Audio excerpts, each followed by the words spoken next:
의 달입니다. 오늘은 어버이 주일, 어린이 주일, 또 어린이 날이기도 합니다.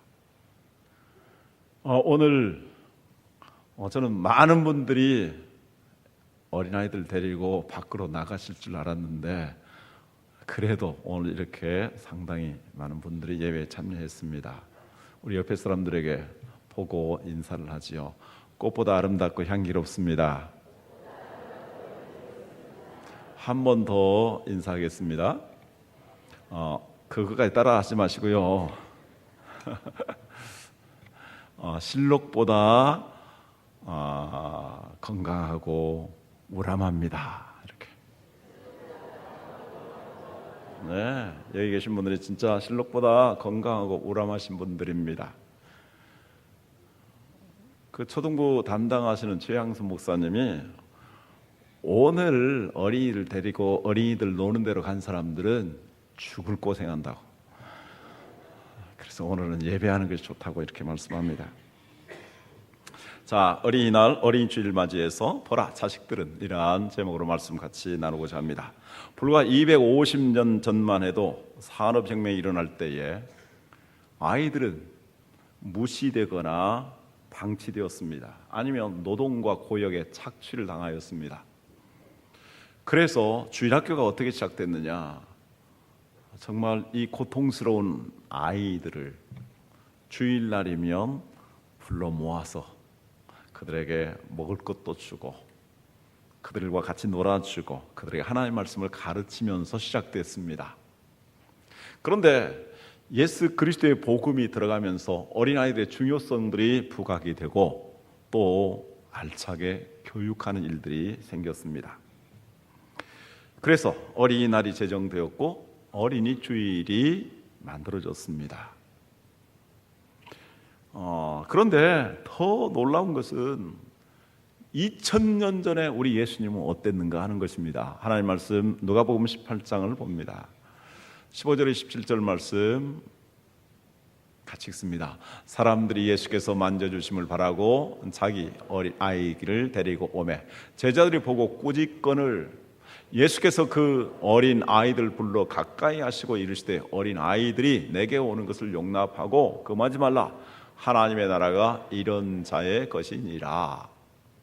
내가 진실로 너에게 이르노니 누구든지 하나님의 나라를 어린 아이와 같이 받아들이지 않는 자는 결단코 거기 들어가지 못하리라 하시니라. 예수님께서 제자들을 꾸짖으신 일이 별로 없으십니다. 그런데 예수님의 제자들마저도 어른들 중심의 시각에 사로잡혀서 어른들이 예수님의 말씀을 받는데 아이들을 부모님이 데리고 왔습니다. 그래서 예수님 말씀 전하는 일에 방해된다고 생각해서 그들을 제지했습니다. 그 모습을 보신 예수님께서는 제자들을 엄히 꾸짖었습니다. 어린아이를 용납하지 하라. 그리고 그 어린아이들과 같이 되어야 천국에서 큰 자들이 된다라고 말씀을 하셨습니다. 어린아이들을 무시하던 그 시대에 충격적인 주님의 모습이었습니다. 자, 다시 마태복음 18장을 보면 더 엄한 말씀을 합니다. 같이 보도록 하겠습니다. 그러므로 누구든지 이 어린아이와 같이 자기를 낮추는 사람이 천국에서 큰 자니라. 또 누구든지 내 이름으로 어린 아이 하나를 영접하면 곧 나를 영접함이니 누구든지 나를 믿는 이 작은 자 중 하나를 실족하게 하면 차라리 연자 맷돌이 그 목에 달려서 깊은 바다에 빠뜨려지는 것이 나으니라. 어린아이를 영접하는 것은 곧 예수님을 영접하는 것과 같은 것인데 이 어린아이들을 잘못해서 실족하게 한다면 차라리 그 어린아이의 목에 연자 맷돌이 매달려서 죽는 것이 낫다.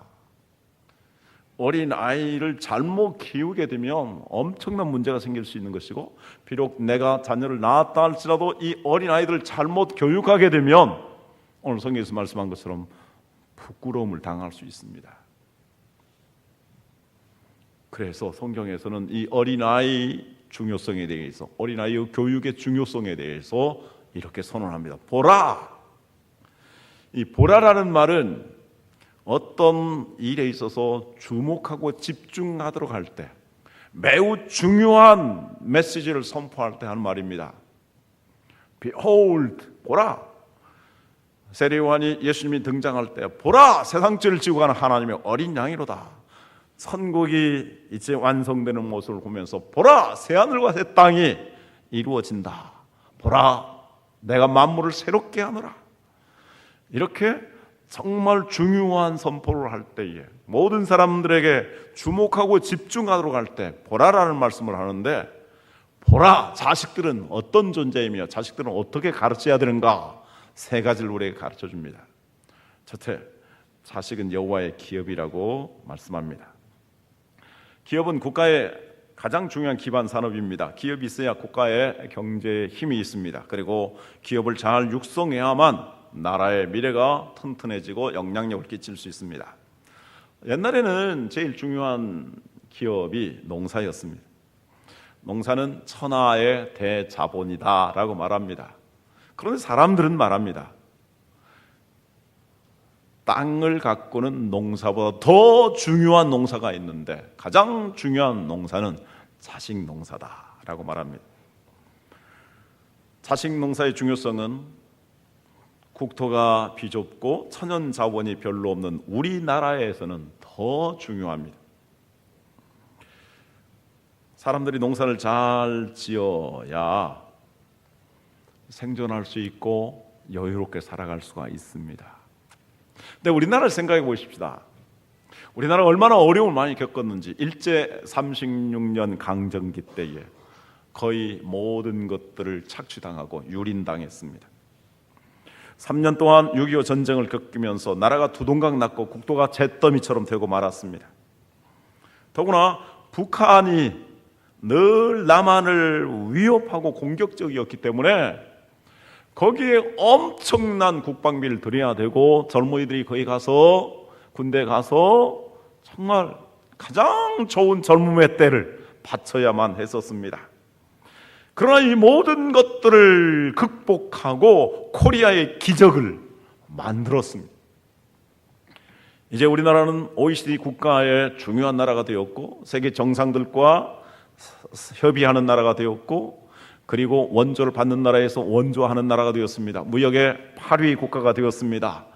유엔의 사무총장으로서 의장 국가가 되었고, 그리고 안보리의 의장 국가가 되었습니다. 우리나라 수출을 보면 초정밀한 반도체 수출 1위이고 가장 큰 수출 물품인 대형 선박 수출하는데 1위가 되었습니다. 우리나라의 선각자들은 기업의 중요성을 깨달았습니다. 현대그룹의 창시자 정주영 회장은 건설이 중요하다는 걸 알았습니다. 6.25의 폐허의 잿더미 속에서 나라를 일으켜 세우는 것이 바로 건설 토목 사업이었습니다. 그리고 세계를 바라보며 자동차를 만들기 시작했습니다. 현대그룹에 항상 뒤져있던 이병철 회장이 전자제품을 만드는데 꿈을 가지게 되었습니다. 그리고 세계를 바라보면서 무역의 시장을 개척하게 되었습니다. 이러한 일들은 정말 놀라운 미래를 연 창조적인 일들이었습니다. 지금 우리나라의 경제는 삼성을 비롯해서 현대, LG, SK 등의 대기업이 이끌어가고 있습니다. 이들 기업들은 세계적인 영향을 끼치고 있으며 우리나라의 경제를 주도하고 있습니다. 물론 우리의 국가가 보다 더 튼튼하고 건강하기 위해서는 대기업뿐만이 아니라 중소기업들이 육성이 되고, 그리고 서로 균형을 이루면서 잘 협력하는 관계를 이루어가야 할 것입니다. 그래서 모든 크고 작은 기업들이 활성화되어야 우리나라가 안정되고 북한을 능히 제어하고 평화적인 통일을 이루며 세계 선교와 세계에 이바지하는 나라가 될 수 있을 것입니다. 그런데 이러한 코리아의 기적을 이룬 가장 중요한 것들이 무엇이었을까요? 저는 두 가지로 생각해 봅니다. 첫째는 이 땅에 기독교의 복음이 들어왔기 때문이다. 선교사들이 이 땅에 들어와서 먼저 병원을 짓고 교회당을 지었습니다. 병원을 짓고 사람들의 건강을 치료하는 일을 했습니다. 건강뿐만이 아니라 사람들이 알코올 중독, 담배 중독, 도박 중독 이러한 것들을 개선하는 일을 해서 사람들의 건강과 사람들의 생활의 건전성을 도모했습니다. 보다 더 중요한 것은 교회당을 지어서 인간의 가장 중요한 근원인 영혼을 치료하고 그리고 구원하고 변화시키는 삶을 이루어 갔습니다. 지금 우리 한국교회는 10만 명의 선교사를 파송하는 미국 다음으로 선교를 많이 하는 더 열심히 선교하는 나라가 되었습니다. 그리고 기독교가 부흥이 되었습니다. 그리고 기독교가 우리나라의 전반에 큰 영향을 끼치고 있습니다. 두 번째는 선교사들이 이 땅에 들어와서 병원과 교회당을 지었을 뿐만 아니라 학교를 지어서 교육에 힘썼던 것이라고 봅니다. 우리나라에 100년 이상 된 또는 120년 이상 된 그러한 교육기관들은 초, 중, 고등학교, 대학들은 대부분 선교사들이 세운 교육기관입니다. 우리나라에 불과 몇몇의 학교를 제외하고는 전부 다 선교사들이 이렇게 교육에 힘을 쓰게 되었습니다. 그래서 꿈나무들을 육성하고 세계에 유학을 보내며 그리고 나라의 미래를 준비해 나갔습니다. 그래서 오늘날 세계 고등교육 진학률 1위가 되었고 지금도 수많은 나라로 유학을 가고 있고 열심히 우리의 자녀들이 이 땅에서도 공부를 하고 있습니다. 이러한 교육받은 사람들이야말로 국토가 비좁고 또 천연 자원이 별로 없는 우리나라에서 가장 중요한 자산이 된 것입니다. 사람이 그리고 그 사람을 교육하는 것이 제일 중요하게 되었습니다. 그렇습니다. 우리 자식들에게 제일 중요한 것은 바로 이렇게 잘 교육하는 것입니다. 어떻게 교육해야 될까요? 성경적으로 교육해야 합니다. 성경의 가치관에 입각해서 교육해야 하는 것입니다. 그래서 성경은 우리에게 말씀하고 있습니다. 자식은 여호와의 기업이다. 두 가지 포인트에 주목하십시오. 여호와의 것이고 기업처럼 육성해야 된다는 것입니다. 여호와의 것이라는 것은 하나님의 주권 속에서의 신앙을 갖도록 해야 되는 것이고 기업이라는 것은 잘 교육해서 영향력을 발휘할 수 있도록 해야 된다는 것입니다. 옛날 번역 성경에는 여호와께서 주신 기업이라고 했습니다. 이 성경을 번역한 사람들의 선입관이 바로 자녀는 하나님께서 주신 것이다. 그래서 부모가 받은 것이다 라는 의식이 있어서 그렇게 번역한 것으로 생각하는데 이번에 번역은 원문에 충실해서 여호와의 주신 기업이 아니라 여호와의 기업이라고 했습니다. 여호와의 주신 기업과 여호와의 기업은 매우 다릅니다. 왜냐하면 여호와의 주신 기업이면 내 것이라고 혼돈할 수 있기 때문입니다. 성경 분명히 말씀합니다. 여호와의 주신 기업이 아니라 여호와의 기업이라는 것입니다. 자식은 부모의 대를 이어가는 사람이 아닙니다. 자식은 자신의 성공을 추구해서 이 땅에 멋있게 살기 위해서 이 땅에 태어난 사람이 아닙니다. 자식은 국가의 발전에 이바지하기 위해서 태어난 사람이 아닙니다. 여호와의 기업이 되도록 하나님께서 이 땅에 보내신 것입니다. 저는 득남, 득녀라는 말을 별로 좋아하지 않습니다. 내가 자식을 얻었다. 아들, 딸을 얻었다. 우리 교회 주보에 보면 자녀가 태어났을 때 뭐라고 기록하십니까? 아들 낳음, 딸 낳음. 하나님 주셔서 낳은 것이지 자기가 얻은 게 아닙니다. 자, 그러면 우리의 자녀들을 어떻게 여호와의 기업으로 육성해야 할까요? 그 다음 말씀에 주목하시기 바랍니다. 두 가지를 말씀합니다. 첫째는 자식은 태 열매요 부모의 상급이라는 것입니다.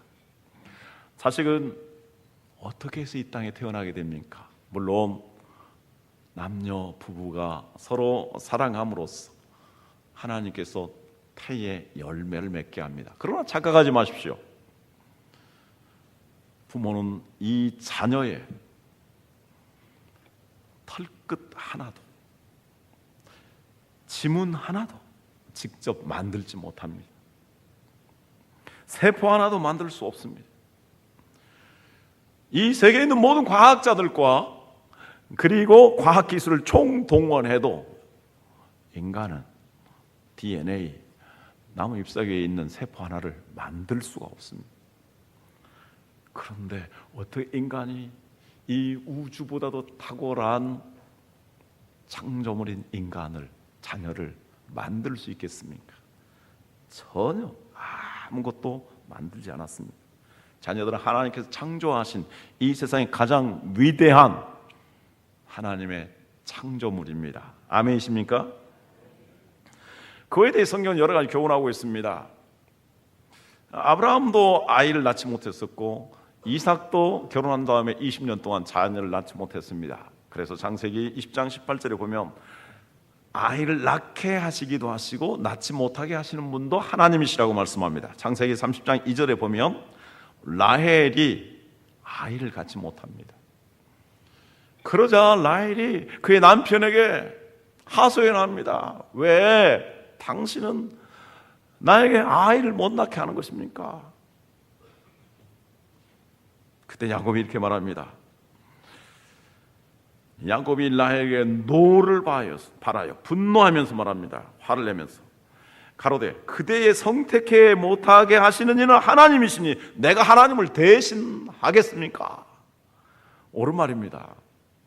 하나님이 아이를 낳지 못하게 하심으로 라헬이 아이를 낳지 못한 것입니다. 사무엘상 1장 5절 6절에 보면 한나가 하나님 앞에 이렇게 기도합니다. 그 내용이 한나에게는 갑절을 주니 이는 그를 사랑함이라. 그러나 여호와께서 그로 성태치 못하게 하시니 여호와께서 그로 성태치 못하게 하심으로 그 대적 분이 나가 그를 심히 격동하여 번민케 하니라.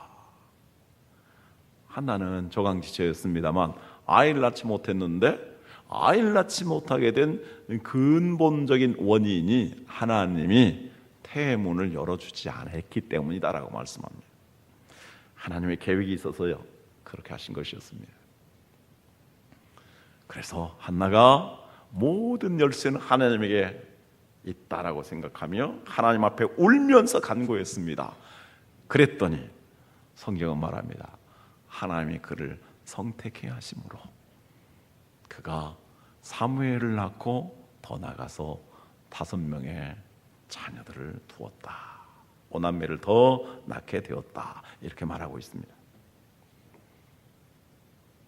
이것이 우리에게 뭘 가르칩니까? 정말 자녀들을 낳게 하시는 하나님이신데 그 자녀들은 결코 부모들이 만든 것이 아니고 따라서 부모의 소유가 아니고 부모에게 주권이 있는 것이 아니라는 것입니다. 그래서 여호와의 기업으로 만들어야 하는 것입니다.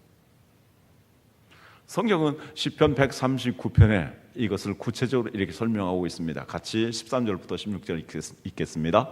주께서 내 내장을 지으시며 나의 모태에서 나를 만드셨나이다. 내가 주께 감사함은 나를 지으심이 심히 기묘하심이라. 주께서 하시는 일이 기이함을 내 영혼이 잘 아나이다. 내가 은밀한 데서 지음을 받고 땅의 깊은 곳에서 기이하게 지음을 받은 때에 나의 형체가 주의 앞에 숨겨지지 못하였나이다. 내 형질이 이루어지기 전에 주의 눈이 보셨으며 나를 위하여 정한 날이 하루도 되기 전에 주의 책에 다 기록이 되었나이다. 하나님은 내 장부를 씌웠습니다. 오장육부 우리 자녀들을 이렇게 만드셨습니다. 어머니가 임신을 하게 되었지만 그러나 그 생명을 결정하시고 자라게 하신 분 하나님이시라는 것입니다. 그 다음에 하나님은 형체를 만드셨습니다. 우리의 이목구비뿐만이 아니라 이 지문 하나에 이르기까지 모두 다르게 하나님이 만드셨습니다. 하나님 형질을 만드셨습니다. 그 사람의 소질, 그 사람의 개성, 그 사람에게 주어진 능력들 하나님께서 독특하고도 유일하게 이렇게 부여해서 만드신 것입니다. 주의 책에 다 기록되었다. 이 세상에 태어나기도 전에 하나님의 계획이 있어서 이 땅에 보내오셨다. 이렇게 말씀하고 있는 것입니다. 그렇다면 하나님께서 창조하신 것이고 하나님께서 계획하신 것인데 부모는 다만 그 아이들을 낳은 통로가 되었고 또 그 아이들을 위탁받아서 그 아이들을 하나님의 기업이 되도록 육성하는 책임을 맡았다라는 것입니다. 따라서 부모들은 자녀들이 내 소유물이나 내 부산물인 것처럼 생각하면서 내 생각과 내 의도대로 이끌어가서는 안 됩니다. 우리 이 말씀들을 종합해서 볼 때 태의 열매는 하나님께서 맺게 해주신 것이기 때문에 그 아이의 생명의 주권을 하나님에게로 인정해야 합니다. 그리고 이 아이의 생명을 존중해야 합니다. 그들의 생각과 감정과 의지를 존중해야 합니다. 그들이 하고자 하는 그러한 재능과 또 성격들을 존중해야 합니다. 자녀의 소질에 의한 진로 선택과 자신의 인생의 소명에 대한 자기 결정권을 존중해 줘야 합니다. 한마디로 말해서 자녀의 인생을 존중하고 자녀가 하나님 앞에서 스스로의 인생을 살아갈 수 있도록 이렇게 잘 뒷받침해 주어야 하는 것입니다. 그러면 도대체 자녀에게 부모는 어떤 의미를 가지고 있는 것입니까? 그렇게 목숨을 걸고 낳고 또 헌신하고 희생해서 이 자녀를 낳았는데 내 소유가 아니고 내 마음대로 할 수 없고 내 뜻대로 할 수 없다면 도대체 자녀에 대해서 부모는 어떤 의미를 가진 것입니까? 성경은 자녀는 부모에게 하나님께서 주신 최고의 상급이라고 말씀합니다. 하나님이 아브라함에게 하신 가장 큰 축복 중에 하나는 내가 너의 상급이다, 내가 너의 방패다 이렇게 말씀하신 것이었습니다. 그런데 부모에게 있어서 자녀들은 하나님 이 땅에서 주신 선물 이상의 최고의 상급이 된다는 것입니다. 그것은 이 땅에서 올림픽 메달을 따는 것보다도 노벨상을 받는 것보다도 더 중요한 것이라고 생각합니다.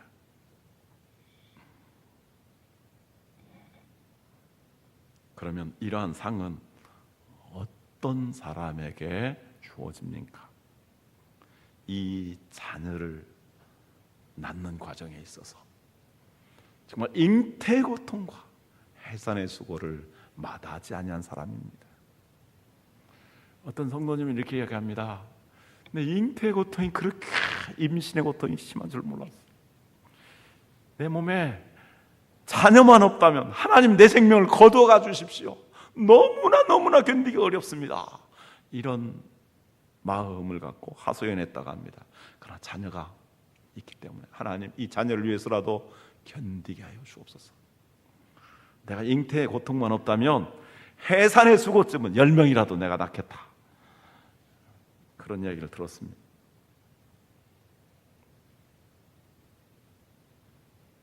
이렇게 잉태 고통과 해산의 수고를 당해서 그리고 자녀를 위해서 자녀의 교육을 위해서 수고하고 헌신하고 희생을 마다하지 아니한 사람, 자기의 시간, 자기의 모든 에너지, 자기의 젊음, 자기의 아름다움, 자기에게 주어진 삶의 자유 이것까지도 제한하면서 모든 재능을, 모든 시간을, 모든 물질을 쏟아서 헌신한 부모에게. 그러나 그것까지도 아닙니다.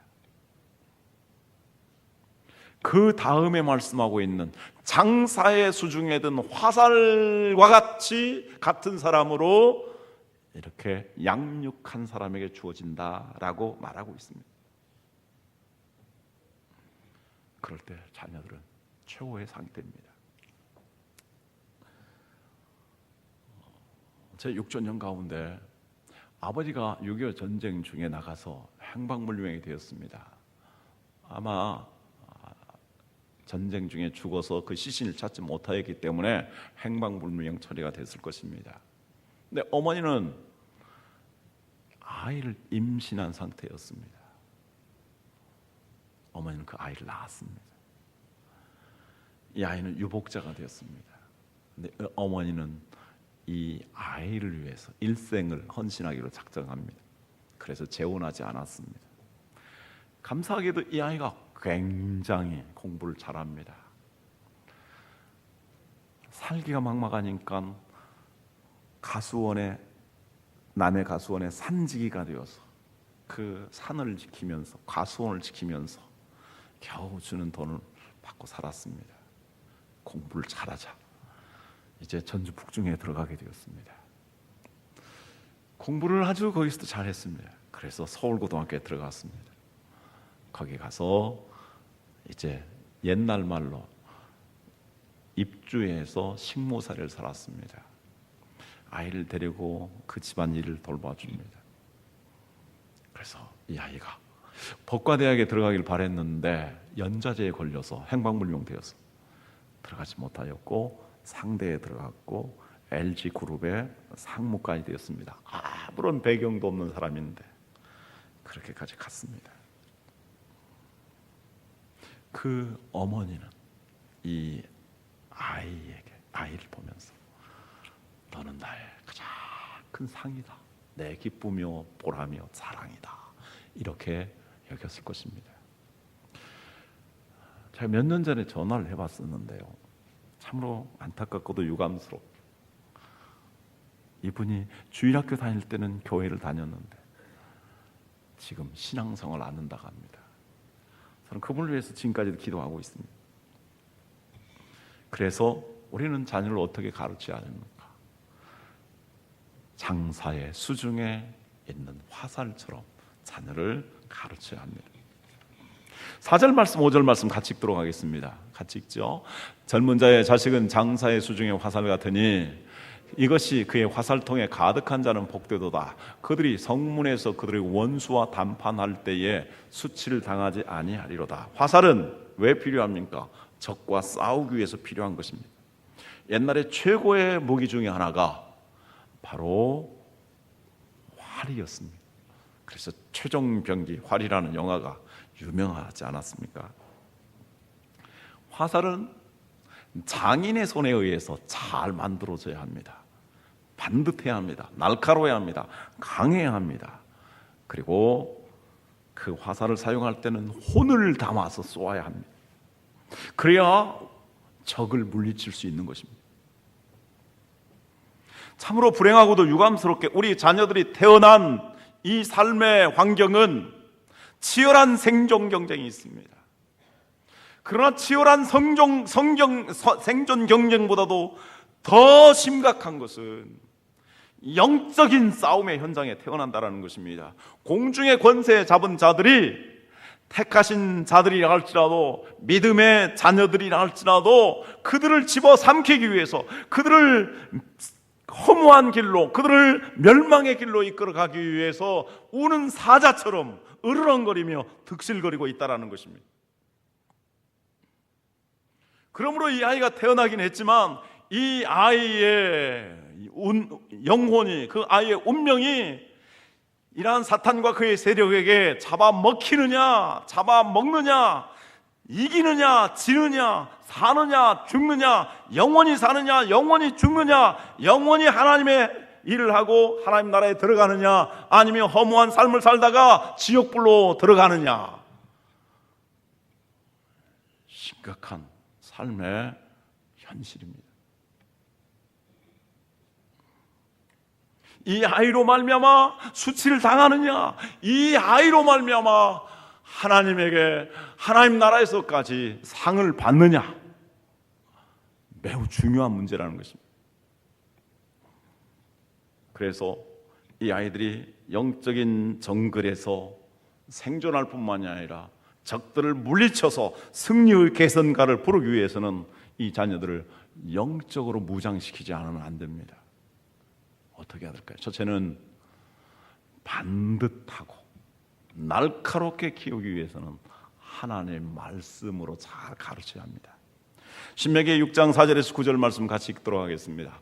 이스라엘아 들으라. 우리 하나님 여호와는 오직 유일한 여호와이시니 너는 마음을 다하고 뜻을 다하고 힘을 다하여 내 하나님 여호와를 사랑하라. 오늘 내가 내게 명하는 이 말씀을 너는 마음에 새기고 내 자녀에게 부지런히 가르치며 집에 앉았을 때에든지 길을 갈 때에든지 누워있을 때에든지 일어날 때에든지 이 말씀을 강론할 것이며 너는 또 그것을 내 손목에 매여 기호를 삼으며 내 미간에 붙여 표로 삼고 또 내 집 문설주와 바깥문에 기록할지니라. 부모가 하나님을 경외하며 자녀들 앞에 삶의 모범을 보이며 이 자녀들을 앉았을 때든지 누웠을 때든지 집안의 모든 살림들도 또 집 자체도 사람들이 보기에 하나님을 경외하는 사람의 집이라는 것을 보여주고 자녀들에게 부지런히 말씀으로 가르치라고 합니다. 아까 그 우리 육촌형에 대해서 말씀을 드렸는데 안타까운 것은 그 어머님이 하나님을 안 믿었습니다. 자녀를 위해서 죽을 고생을 하고 헌신을 했지만 어머님이 하나님을 안 믿었기 때문에 결국 자녀도 신앙을 잊어버리지 않나라고 생각합니다. 저희 가정이 그 형보다는 훨씬 나은 편이었습니다. 그런데 우리 가정이 어려움을 겪으면서 제가 학교를 가지 못하게 되었을 때 어머님은 저를 위해서 무지하게 기도했습니다. 제가 고등학교 졸업할 때, 중학교 졸업하고 4년 쉬다가 고등학교 졸업할 때 제일 첫 번째 받는 교육감상을 받았습니다. 저는 어머니에게 졸업하는 날짜도 안 알려드렸습니다. 그리고 졸업식 다녀왔는데 졸업식을 마치고 제가 공부하던 교실에 가서 마지막으로 청소를 다 하고 이제 모든 사람들이 다 흩어졌고 여기저기에 밀가루가 뿌려져 있었습니다. 근데 학교에 정문을 나올 때 거기에서 한 분이 저를 기다리고 있었습니다. 그분이 누구냐? 우리 어머니였습니다. 어떻게 왔냐 그랬더니 우리 동네에 같이 학교 다니는 사람이 있는데 그 어머니가 졸업한다고 해서 알고 왔다. 내가 너 상 받는 거 봤다. 참 그래서 저는 이렇게 생각합니다. 비록 서울대학교 못 들어갔고 뭐 유명한 이사가 되지는 못했어도 어머니는 정말 저를 위해서 기도 많이 해주셨습니다. 잘 길렀습니다. 이렇게 생각합니다. 그래서 잠언 22장 6절 말씀이 조금 바꿔졌는데요. 22장 6절 말씀, 어렸을 때부터 자녀를 가르치라. 그럼 늙어도 떠나지 아니하리라. 어렸을 때부터 하나님의 말씀을 잘 가르쳐야 됩니다. 에베소 6장 4절에 보면 자녀를 노엽게 하지 말고 오직 주의 교양과 훈계로 양육하라. 성경 말씀 계속 띄워주세요. 그리고 이제 그래서 이 어린아이가 반듯하게 되고 이 어린아이가 하나님의 말씀에 의해서 이 세상을 잘 분별하는 통찰력 있는 가치관을 가진 날카로운 사람이 될 수 있습니다. 그러면 어린아이를 어떻게 강하게 키울 수 있겠습니까? 하나님의 도우심을 구해야 합니다. 1절 2절 말씀 같이 읽습니다. 여호와께서 집을 세우지 아니하시면 세우는 자의 수고가 헛되며 여호와께서 성을 지키지 아니하시면 파수꾼의 깨어 있음이 헛되도다. 2절 말씀, 너희가 일찍이 일어나고 늦게 누우며 수고의 떡을 먹음이 헛되도다. 그러므로 여호와께서 그의 사랑하시는 자에게는 잠을 주시는다. 이 무슨 말씀입니까? 여기 장사는 누구를 가리킬까요? 장사의 수중에 있는 화살, 장사는 힘 있는 자를 가리키는데 여호와 하나님이 장사라는 말씀입니다. 예수님이라고 해도 좋습니다. 보혜사 성령님이라고 해도 좋습니다. 이렇게 삼위 하나님의 손에 붙들린 사람, 그 사람이 강한 자입니다. 그 손에 붙들리는 사람은 하나님의 기도에 도움을 받은 사람입니다. 하나님이 도와주시지 아니하면 내가 낳은 자식이라도 내 마음대로 할 수 없습니다. 내가 낳은 자녀가 정말 하나님 주신 능력을 잘 발휘할 수 있도록 하기 위해서 하나님의 손에 붙들리기 위해서는 하나님의 도우심을 구해야 된다는 것입니다. 하나님의 도우심을 구하며 하나님께 기도한 자는, 기도한 부모는 자녀 때문에 눈물을 흘리지 않습니다.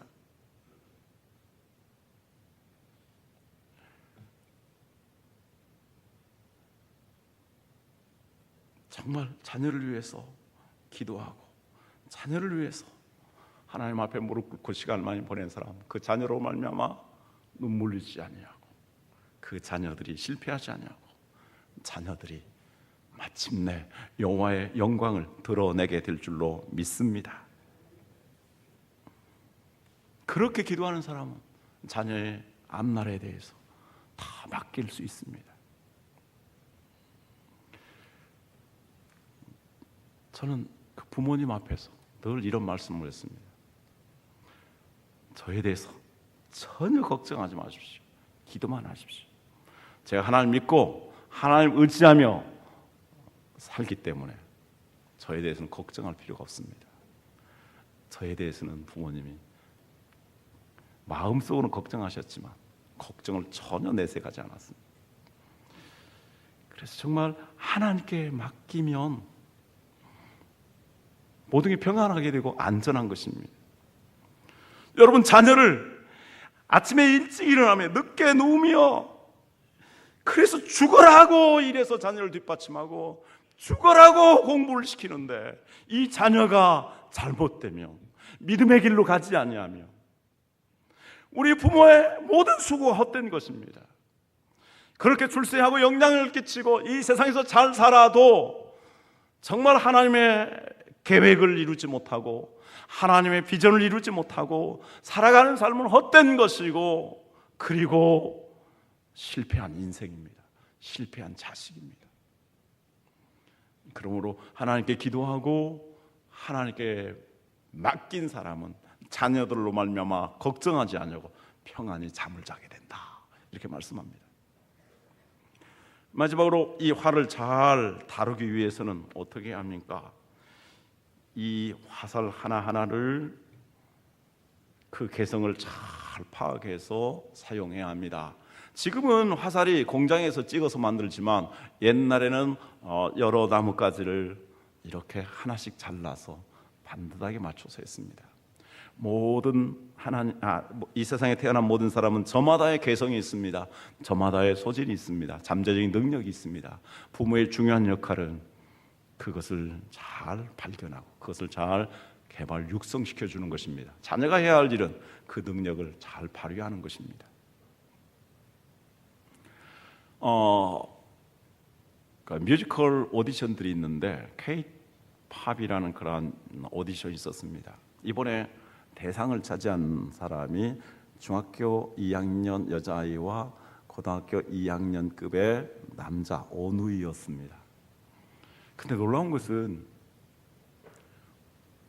전문적인 음악인들이, 작곡가들이 또 작사가들이 생각할 수 없는 가사를 만들고 천재적인 그 음악을 작곡을 했습니다. 그래서 심사하는 사람들 깜짝 놀랐습니다. 도대체 어떻게 공부하면서 이러한 것들을 만들 수 있을까? 악기를 배운 것도 아닌데 악기를 탁월하게 치고 음악을 배운 것도 아닌데 노래를 배운 것도 아닌데 모든 전문가들 깜짝 놀라게 하는 거지. 알고 보니까 선교사님의 자녀였습니다. 몽골에 가서 홈스쿨링을 하고 이제 별을 바라보며 넓은 들을 바라보면서 시간 있을 때마다 찬송하면서 악기를 치고 노래를 했습니다. 그리고 시를 적었습니다. 이것들을 만들어서 노래를 부르다가 오디션이 있다는 소식을 알고 우리도 한번 어느 정도 되는가 한번 발표해보자. 그런데 거기까지 올라간 것입니다. 정말 우리나라의 교육이 이런 제도의 틀에 매여 있는 교육이 아니라 이 아이의 재능, 그 가능성들을 개발시켜서 저마다의 꿈을 이룩할 수 있는 그러한 교육이 되기를 참 바랍니다. 우리 그리스도인들이 좀 앞장섰으면 좋겠습니다. 더 나아가서 이 아이들이 훈련을 잘 받아야 됩니다. 활을 쏘기 위해서는 이제 활을 다루는 훈련을 받아야 됩니다. 군대에서 훈련을 받아야 됩니다. 그리고 이제 혼을 담아서 활을 쏘아야 됩니다. 우리 자녀들이 학교의 교육으로 충분하지 않습니다. 이런 혼을 담는 삶, 꿈을 가지고 비전을 가지고 나가는 그런 삶을 이루기 위해서는 어렸을 때부터 주일학교에서 수련회를 통해서 특히 중고등부와 청년 시절에 이 훈련을 잘 받아야 됩니다. 그래야 비전 있는 삶, 꿈을 가진 사람, 열정을, 하나님 주신 열정을 가지고 승리하는 삶을 살게 되는 것입니다. 학원 중심에서 보내고 교회 다니는 것 접어두고 수련회 하는데도 불구하고 학원 그 몇 시간 때문에 이 자녀를 방치하게 된다면, 영적인 면에 소홀히 하게 된다면 그 자녀 때문에 눈물 흘리는 날이 있을 수 있습니다. 그래서 오늘 하나님 말씀대로 정말 심각하게 보라, 자녀들은 여호와의 기업이요 대열매는 그의 상급이로다. 젊은 자의 자식은 장사의 수중에 화살과 같으니 이것이 화살통에 가득한 자는 복되도다. 복된 우리 부모님들, 그리고 축복된 우리 자녀들이 되기를 주님의 이름으로 축원합니다. 기도하겠습니다.